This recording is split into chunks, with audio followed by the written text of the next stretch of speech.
Hello students, আশা করি তোমরা সকলে ভালো আছো। আজকের বিষয় ক্লাস 8-এর লেসন 7 এ কিংস টেল। তো শুরু করা যাক। Many hundreds of years ago England was ruled by a king called Arthur পেনড্রাগন।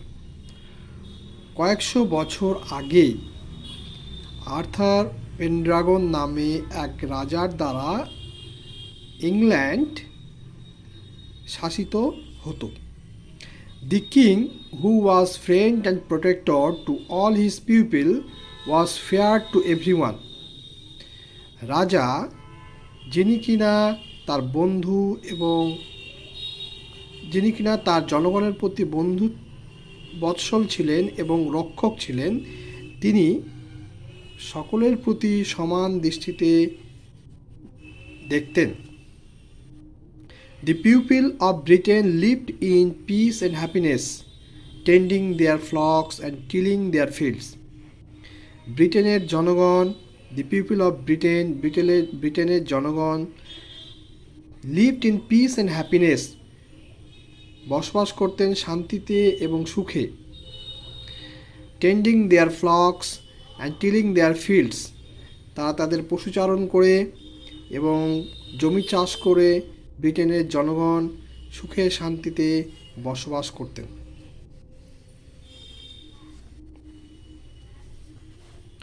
এরপরে দেখো, king Arthur Pendragon had married the beautiful lady Igraine and had a San.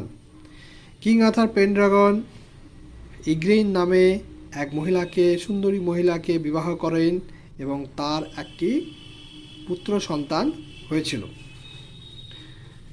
This child was the heir to the royal throne. এই শিশুটি ছিল রাজ পরিবারের উত্তরাধিকারী। The king and the queen died soon after the baby boy was born.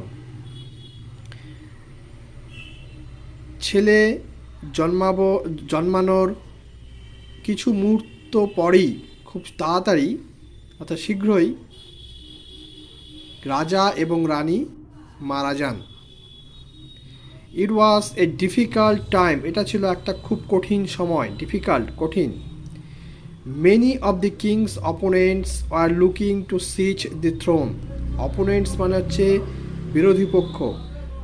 রাজার অনেক বিরোধী পক্ষ সুযোগ খুঁজছিল রাজ সিংহাসন, থ্রোন মানে হচ্ছে রাজ সিংহাসনকে ছিনিয়ে নেওয়ার, সিচ মানে ছিনিয়ে নেওয়ার জন্য। King Arthur Pendragon had two wise counsellors. King Arthur পেনড্রাগনের দুইজন খুব জ্ঞানী সভাসদ ছিলেন। Merlin, a prophet and a magician, and the brave knight sir Ulfius. Merlin নামে এক প্রফেট অ্যান্ড ম্যাজিশিয়ান, মার্লিন নামে এক প্রফেট এবং ম্যাজিশিয়ান। প্রফেট মানে হচ্ছে যে ভবিষ্যৎবাণী করতে পারে, আর ম্যাজিশিয়ান হচ্ছে জাদুঘর। তা মার্লিন কি ছিলেন? মার্লিন ছিলেন একজন প্রফেট এবং magician. And the brave knight sir Ulfius. Ulfius ছিলেন একজন সাহসী knight, brave. They were greatly trusted by the royal family. রাজ পরিবার তাদের প্রতি খুব আস্থা রাখত। When the king and the queen were no more, যখন রাজা এবং রানী আর বেঁচে রইল না, the two counsellors met sir Ector the trustworthy. এই দুইজন সভাসদ স্যার এক্টর সঙ্গে দেখা করলেন। A trustworthy, a loyal subject to the of the king on a cold and Windy mid night. একটা রাজার একটা অনুগত কাজের বিষয় নিয়ে স্যার এক্টরের সঙ্গে দেখা করলেন।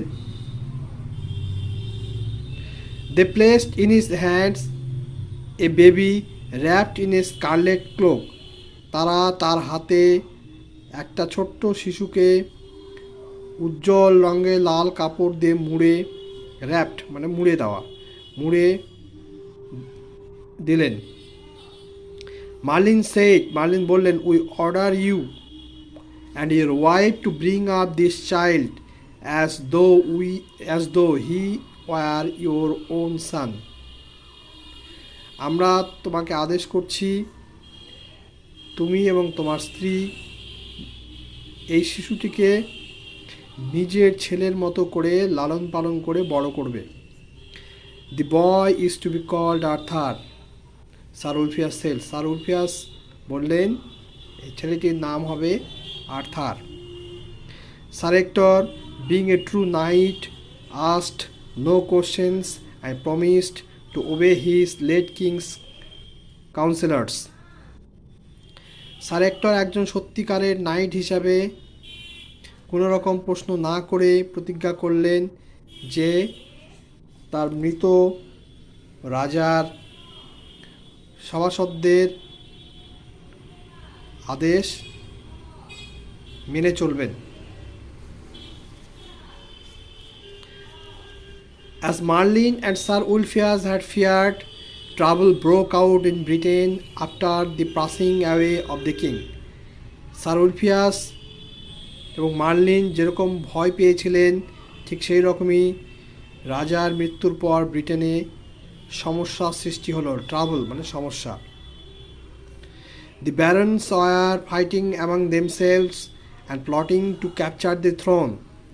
ব্যারেন্স হচ্ছে এখানে জমিদাররা নিজেদের মধ্যে যুদ্ধে জড়িয়ে পড়ল, যুদ্ধ করতে লাগলো এবং রাজ সিংহাসনকে দখল করার চক্রান্ত করতে লাগলো, plotting. Britain was in the grip of lawlessness. Britain একটা আইন শৃঙ্খলাহীন পরিস্থিতির মধ্যে পড়ে গেল। Travellers were regularly robbed. পথিকরা প্রায় প্রতিনিয়তই রবড মানে ছিনতাই সম্মুখীন হতে লাগলো।